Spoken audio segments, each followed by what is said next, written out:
Sejam bem-vindos à segunda edição do curso online da RedeJus sobre o novo Código de Processo Civil. Eu sou o professor Ernesto Toniol, sou doutor e mestre em Processo Civil pela Universidade Federal do Estado do Rio Grande do Sul, professor em vários cursos de especialização, cursos preparatórios, procurador do Estado do Rio Grande do Sul há mais de 10 anos e atuo aqui em Brasília perante os tribunais superiores e o Supremo Tribunal Federal. Nós preparamos um curso com 30 horas aula, divididas em 15 aulas, certo? Cada aula com 2 horas e com 4 blocos. Em geral, o bloco de meia hora, um pouquinho menos, um pouquinho mais. Entendemos que esse é o melhor método para que você aproveite bem o seu tempo e organize o seu estudo, ainda mais que temos um código que em breve, talvez quando alguns assistam, essa aula já tenha entrado em vigor, mas enfim, em breve entrará em vigor. A ideia do curso é dar uma abordagem teórica, mas também prática, dos problemas, das questões que vão surgir aos operadores do direito, às pessoas que fazem o concurso público, logo a partir da entrada em vigor do novo Código de Processo Civil. Nós vamos nos concentrar nessas questões e nos principais fundamentos, inovações, institutos do novo diploma processual. Muito bem. O novo Código de Processo Civil, a primeira coisa que eu tenho a dizer é o seguinte: não é uma reforma processual. Nós temos um código inteiramente novo. É claro que algumas questões, ou muitas questões, não é, da teoria geral do processo permanecem com o Código de Processo Civil novo. Nós temos a coisa julgada, pode ter sofrido algumas modificações, temos o pedido, a causa de pedir, objeto de processo, conceitos do processo civil que existem em vários ordenamentos jurídicos, que são adaptados aqui e ali a certas necessidades. Agora, o novo Código de Processo Civil, ele é um sistema inteiramente novo. Eu acompanhei a tramitação do projeto, ou dos projetos, e as versões que ele teve. Não vou falar sobre elas, porque isso é coisa de história legislativa e não nos interessa, pelo menos não neste curso, certo? Raras vezes falarei sobre o que não foi, vamos falar do que foi, certo? Mas eu queria dizer que, dentre as várias versões que eu acompanhei, existia uma que saiu da Câmara dos Deputados com tanto defeito, que eu tive medo até do que seria aprovado. Saiu do Senado Federal uma versão muito melhor, foi aprovada e sancionada, com um texto coerente, sem erros, não é? De português, enfim, que existiam na versão da Câmara, e me parece um código que traz uma série de inovações polêmicas, muitas talvez não sejam bem recebidas, mas que no seu conjunto ele trará uma grande contribuição para a prestação jurisdicional, seja para quem opera com o direito, né? Advogados, promotores, juízes, procuradores, como também para o jurisdicionado, que vai ter mais segurança jurídica e talvez uma jurisdição mais célere. Isso nós vamos ver quando o novo diploma processual entrar em vigor. Uma coisa que eu devo salientar desde logo aqui é o seguinte: uma coisa é a lei e a outra a cultura jurídica. Às vezes demora até que a legislação nova seja assimilada por quem aplica o direito, certo? Bom, quando entrou em vigor o artigo 557 do Código de Processo Civil de 73, quer dizer, numa das reformas, eu estava no Tribunal de Justiça com o professor Carlos Alberto Alvaro de Oliveira.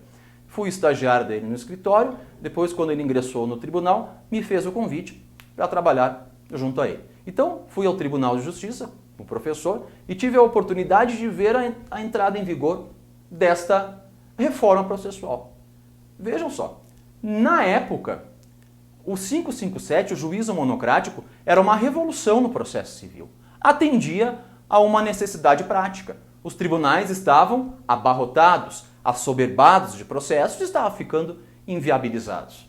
Então o legislador, para tentar resolver esse problema, criou uma solução que é mais ou menos o seguinte: questões mais simples, que a jurisprudência já tenha se consolidado, ou recursos que não são admissíveis, o próprio relator julga sozinho.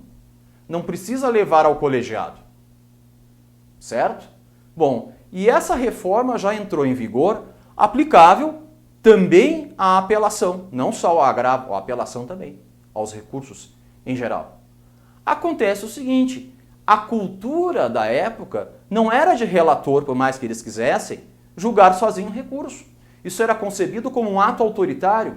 O recurso era naturalmente julgado por um colegiado. Julgar sozinho era usurpar as competências do colegiado, certo? Então, quando entrou em vigor a reforma que introduziu o juízo monocrático, o que no começo e vários meses os desembargadores no Rio Grande do Sul julgavam? Agravos, agravo de instrumento, certo? Julgavam agravo de instrumento, questões mais simples em geral, não é? Monocraticamente quando fosse o caso. Apelações, embora a lei autorizasse, raras eram julgadas monocraticamente. Pouquíssimas no começo eram julgadas monocraticamente, porque imagine uma apelação, o recurso interposto contra a sentença, julgar sozinho, certo? Não faziam isso. Com o passar do tempo, a necessidade e a assimilação da nova lei fez com que julgassem também as apelações. Aliás, se vocês pesquisarem, ou quem atua com processo civil sabe disso, não é? Muitas vezes até desbordam dos casos em que poderia haver o julgamento monocrático, certo? Dão uma interpretação ampliada para essas previsões que são excepcionais. Então, com o novo Código de Processo Civil, não vai acontecer diferente, aliás, vai acontecer muito pior, porque aqui as inovações são várias, são muitas e são radicais algumas. O que o professor Carlos Alberto me ensinou lá na época em que eu era estagiário, e quero passar também isso para vocês, porque eu estruturei todos os meus estudos, seja para o meu concurso, para a minha vida profissional ou na academia, por essa ideia que o professor me deu. Eu apliquei e funcionou. Ele dizia o seguinte: tem que estudar os princípios processuais. Ou, se fosse em outra área, os princípios da outra área do direito. Não os princípios memorizando, decorando os princípios. Não, isso não serve para muita coisa. Memorizar conceitos, certo? Entender os princípios como linhas mestras que regem o processo civil, que estruturam o processo civil. Disse o professor que se eu entendesse os princípios, eu conseguiria entender o processo como um todo. E até aqueles dispositivos de lei que eu não conhecia ou não me recordava, se eu soubesse o princípio, eu saberia mais ou menos o que esperar encontrar ali. Certo? A ideia de princípios como normas estruturantes. Eu gosto da expressão dos alemães, linhas mestras. Bom, nós vamos usar bastante esses exemplos ao longo do curso. Por exemplo, as pessoas não se dão conta, mas a imparcialidade judicial. Certo? A imparcialidade judicial define a própria jurisdição. A existência de uma jurisdição, segundo a maioria da doutrina, ela é marcada pela presença de um juiz imparcial. Muito bem. Vejam só, essa necessidade de preservar o juiz imparcial e também o princípio dispositivo, que decorre da possibilidade que eu tenho de dispor do meu direito e, portanto, isso se reflete também na esfera processual, de certa forma, certo? Disso eu posso extrair, por exemplo, a proibição que o juiz julgue extra petita ou ultra petita. Vejam bem, se ele julga mais do que foi pedido, quem é que foi o autor desse pedido a mais? Ninguém. Então foi ele. É óbvio que ele não pode ser um juiz que julga um pedido que ele mesmo formulou e ser imparcial, certo? Então, os petita, nós já, a proibição do ultra e do extra petita, nós conseguimos linkar com a ideia da preservação da imparcialidade ou com o princípio dispositivo. Quero ver um outro exemplo, que muitas pessoas não se dão conta. Se isso no novo Código de Processo Civil continua valendo, se o juiz verifica que falta na petição inicial a indicação de um litisconsorte necessário, o que ele faz? Ele pode mandar de ofício citar um réu que não figura como réu na petição inicial? Não. Vejam bem, não. Ele deve intimar o autor para que o autor emende a petição inicial, mesmo dizendo que está faltando ali o fulano. Agora, professor Toniolo, por que ele não faz direto ele mesmo, não é? A inclusão no paulo passivo da demanda, já que isso preservaria o direito fundamental ou atenderia à efetividade da tutela, à celeridade, à economia processual. Bom, ele não faz isso justamente porque nós temos a necessidade de também aqui preservar a imparcialidade judicial. E assim por diante, o afastamento do juiz dos pedidos, a restrição que ele tem para não incluir o que não foi pedido, certo? O afastamento dele da causa de pedir, só pode trazer aos autos, só pode conhecer de fatos secundários não trazidos pelas partes e muitas outras normas. Isso é só um princípio. Também, efeito devolutivo da apelação e dos recursos. Ora, o novo Código de Processo Civil reforça essa ideia de que eu só devolvo para o tribunal aquilo que eu recorrer, tanto devoluto quanto apelado, certo? Se eu tive, por exemplo, uma sentença que condenou em dano moral e dano material, e só apelei do dano material, não apelei do moral, o tribunal não pode reformar a sentença neste capítulo do dano moral. Por quê? Não é só por causa da regra do Código de Processo Civil que diz isso. É também porque nós temos a necessidade de preservar a imparcialidade judicial. É também por causa do princípio dispositivo. Vejam, todas essas normas, todas essas regras, elas são expressão de um mesmo princípio estruturante. E nós vamos, ao longo do nosso curso, entender o processo civil como um todo e o novo Código de Processo Civil como um todo, e não como partes isoladas. Muito bem. Sobre as principais inovações do Código, essa primeira aula eu preciso fazer um panorama geral, não é? Eu quero dizer que nós trouxemos para o começo do curso as principais inovações. Aquilo que é revolucionário, aquilo que não estava no CPC 73, reformado, claro, ou que foi profundamente alterado. Por que isso? Professor, por que se está lá no artigo 1000 e poucos? Não, o porquê é para que vocês compreendam já no começo do curso a sistemática nova do CPC e possam já, desde logo, irem maturando as ideias mais complexas e mais polêmicas. Então, para fins didáticos, nós não vamos seguir a linha dos artigos por artigo, porque não é desagradável e didaticamente para um curso ministrado por um professor, e a ideia foi essa, não é o mais recomendado. Vocês vão notar isso rapidamente. Nós vamos ficar costurando, é óbvio, todos os conteúdos. Isso desde o começo, nessa primeira aula, até o final. Vocês vão notar que quando eu estiver falando sobre execução, eu vou voltar muitas vezes em alguns pontos, sem procurar, não me repetir sem necessidade. Quer dizer, a repetição para costurar, para consolidar conhecimento. Entendo que essa é a melhor forma de estudar qualquer coisa e, mais ainda, um Código de Processo Civil novo. Muito bem. Das principais inovações, nesse panorama geral, nós temos que destacar o seguinte: o novo Código de Processo Civil, ele se estrutura com base em um sistema de precedentes vinculantes. Vejam, lá no juízo monocrático, te lembra que falava em jurisprudência dominante de tribunal? Não fala mais nisso.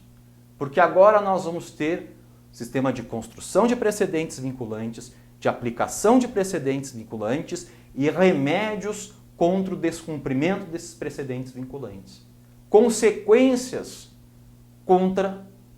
consequências do descumprimento dos precedentes vinculantes. Bom, não preciso dizer que o recurso especial e o extraordinário repetitivo foram reforçados. Isso é de domínio público. Vou falar sobre o incidente de resolução de demandas repetitivas em seguida, certo? Que é a ideia de que nos tribunais de justiça, nos tribunais regionais federais, nós já possamos, em questões repetitivas, ter um incidente que forme um precedente aplicável a vários processos. Certo? Inclusive prevendo a possibilidade de reclamação contra a sua desobediência. Vejam, eu vou ter precedentes dos tribunais nesses incidentes e agora com ampla participação, com possibilidade de amicus curiae, de realização de audiências, e vou ter mais precedentes ainda em recurso especial e extraordinário repetitivos. Certo? Também um incidente de assunção de competência, que é um pouco diferente, mas nós vamos ter a construção de um sistema de precedentes vinculantes. Atende a uma necessidade prática, a um anseio da sociedade. Ora, não dá mais para tolerar que, já tendo o STJ, o STF, pacificado um tema eminentemente jurídico, que eu possa ter num processo uma interpretação, embora a jurisdição permita isso, não é? Mas uma interpretação totalmente dissonante.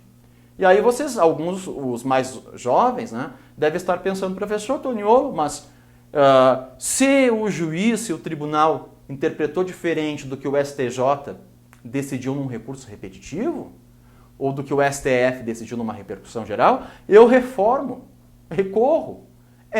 Só que o problema dos recursos, o problema dessa situação é o seguinte: os recursos nem sempre são conhecidos.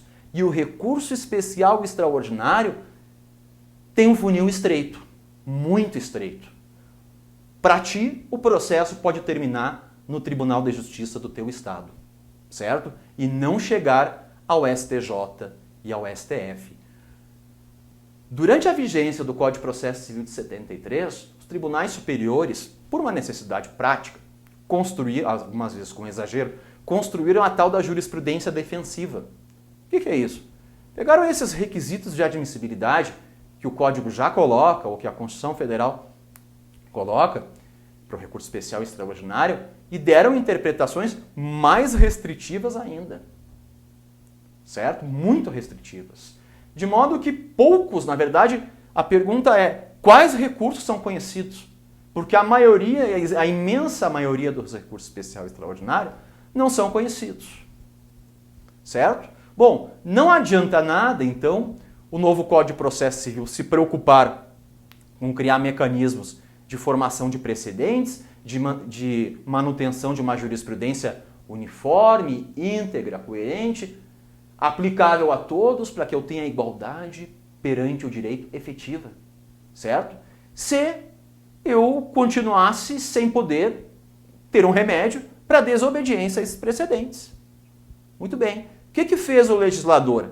E aí, incorporando totalmente as ideias defendidas pelo professor Carlos Alberto Alvaro de Oliveira, há muito tempo já, no formalismo processual, ou em artigos que ele escreveu, por exemplo, sobre o contraditório, interessante, certo? Vou disponibilizar também no material, está na internet, disponibilizarei. O que fizeram? Restringiram, o legislador restringiu essa jurisprudência defensiva. Nós vamos ver nos recursos que esses vícios formais, por exemplo, faltou lá o preparo, não juntou a guia de preparo no dia em que recorreu. Certo? Hoje a consequência imediata é o não conhecimento. Não tem chance depois de fazer isso. Ou não juntou a cópia da petição tal no agravo de instrumento. Certo? Consequência, segundo a jurisprudência hoje, não conhecimento do recurso, se for peça obrigatória. E assim por diante, quer dizer, requisitos formais que, desobedecidos, acarretam a consequência imediata de não conhecimento do recurso. Então tu fica com aquela decisão contrária à jurisprudência do STF e do STJ. Muitas pessoas criticam essa ideia da vinculatividade, alguns até dizem que é inconstitucional, que somente seria vinculante aquilo que a Constituição diz que é vinculante dentro da jurisdição, que é a súmula vinculante e as decisões em controle concentrado. O resto não pode vincular o juiz. Certo? Então, eu tenho posicionamentos defensáveis desse ponto de vista. Claro que isso não vai prevalecer, porque há uma necessidade prática, e entendo que, se for o caso, vão emendar a Constituição, mas não será essa interpretação que irá prevalecer. A interpretação que vai prevalecer tem os precedentes que são vinculantes. Mas voltando, aí tem a ideia, muitos dizem, que o processo agora, a produção, não é, de jurisprudência vai ficar muito concentrada em tribunais superiores, isso vai engessar a jurisdição. De certa forma, sim, um pouco estará engessada, mas pergunto, em questões exclusivamente ou eminentemente de direito, que estão pacificadas já, justificável que eu tenha, simplesmente pelo livre convencimento do juiz, a possibilidade de que ele construa um entendimento contrário a uma súmula? Ah, a matéria está sumulada, mas eu entendo diferente dessa súmula. Parece que o legislador entendeu que não, que é necessário dar mais segurança jurídica. Então ele vai criar esse sistema de construção desses precedentes e de vinculatividade. Não apenas com, nós vamos ver, o elastecimento da reclamação, como com a restrição dos requisitos restritivos de admissibilidade, né, formais, dos recursos, mas também dando ao juiz um maior ônus de fundamentar as suas decisões e imputando como nula uma decisão que desobedece a um desses precedentes. Se eu pudesse resumir o mais importante do novo Código de Processo Civil, eu diria isso, essa construção de sistema de precedentes. E nós vamos ver que isso aí se reflete depois também no reexame necessário, os casos em que eu não vou ter o reexame, reflete também na antecipação da tutela, certo? Que pode ser tutela de urgência ou de evidência, nós também vamos estudar isso aí. Reflete na possibilidade de julgamento parcial do mérito, reflete, nós vamos também ver de certa forma, no efeito suspensivo da apelação. Ao longo de todo o código, nós vamos estudando, esse sistema novo vai estar presente. Durante todo o Código de Processo Civil, nós vamos estudando e vocês vão notar que esta é a principal inovação. E professor Toniolo, e o tal negócio jurídico processual? Nós vamos estudar numa aula própria, mas é o seguinte, foi introduzido um artigo, segundo alguns uma cláusula geral no novo Código de Processo Civil, embora tenha outros que também expressem isso, que diz o seguinte, que a partir da entrada em vigor, as partes podem transigir também sobre questões processuais. Certo? Até agora, na nossa tradição, a condução do processo esteve nas mãos do juiz. O juiz definia a prova que ele entendia, que era necessária, embora as partes pudessem pedir, enfim.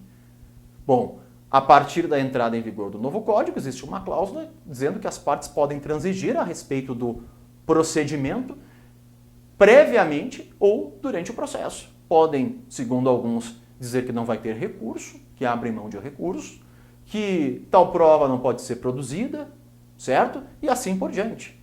Inclusive de intervenção de terceiros, enfim. Isso as pessoas que defendem mais essa ideia.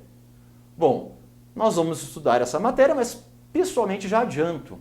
É muito difícil, para não dizer impossível, que a nossa cultura jurídica vá assimilar desse jeito que estão colocando esse instituto, que é uma inovação não só no Brasil. Ele não existe do modo que colocaram aqui nenhum outro ordenamento jurídico. Não desse modo, existe alguma tentativa tímida, certo? Em outros ordenamentos.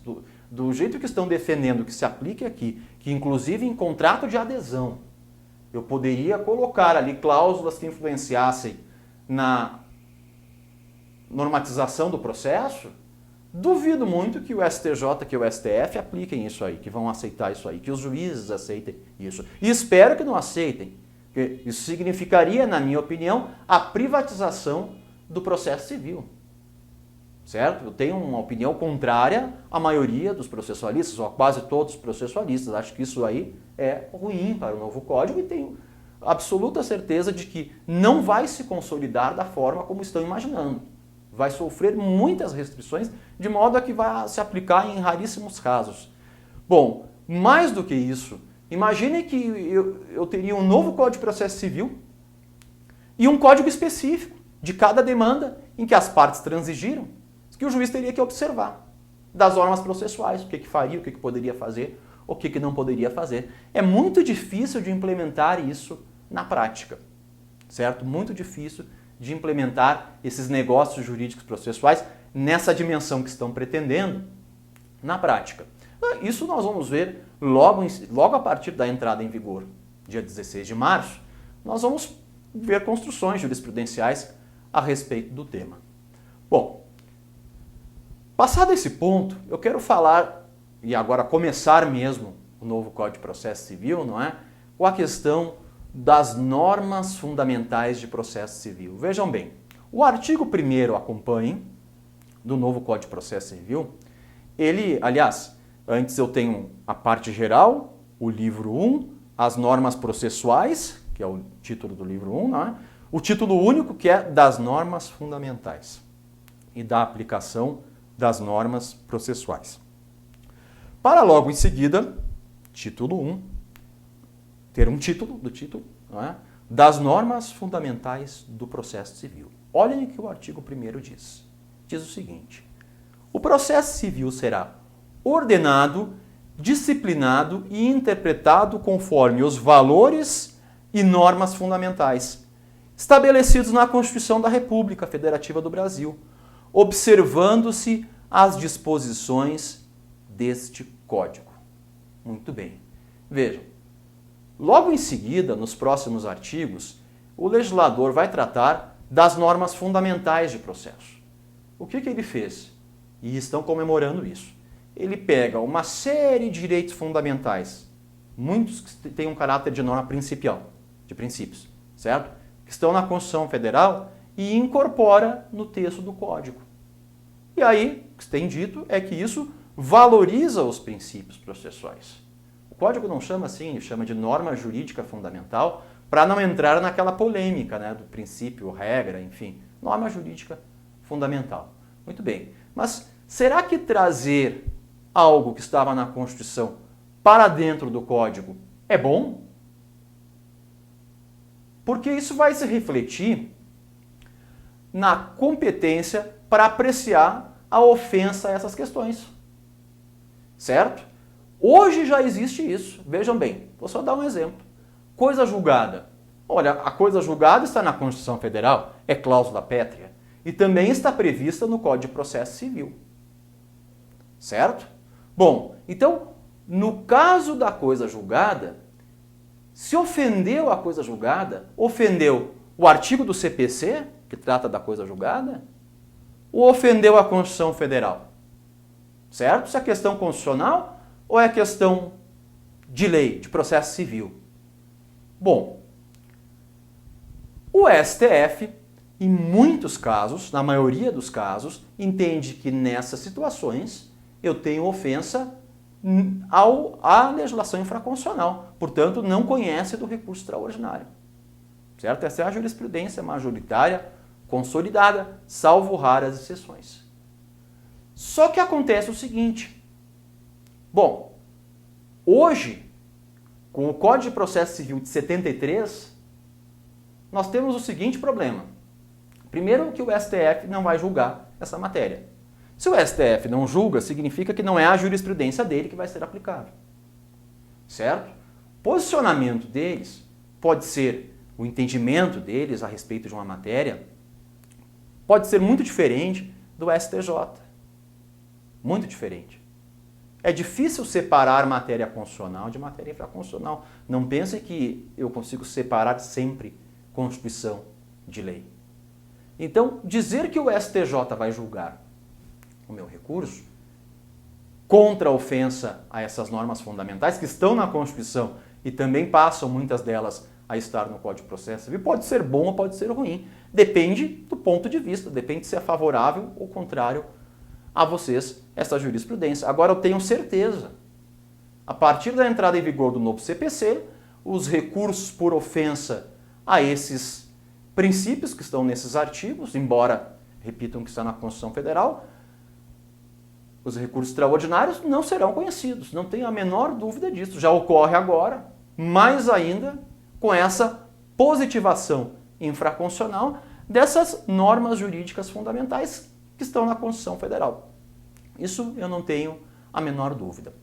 Agora, o pior ainda que acontece hoje é o seguinte.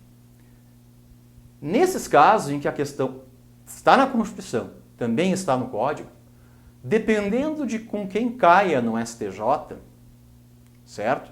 Tu pode ter o seguinte, a turma dizer não, essa questão está na Constituição, é matéria constitucional.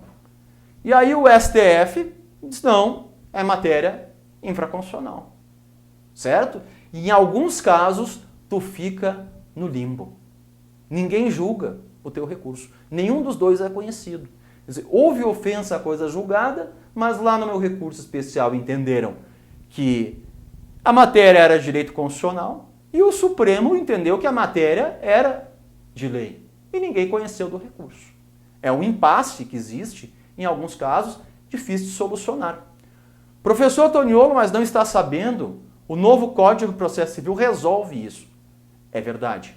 O novo código cria um caso de fungibilidade para resolver essa situação que é difícil, né, para quem está atuando e se vê diante de um caso como esse.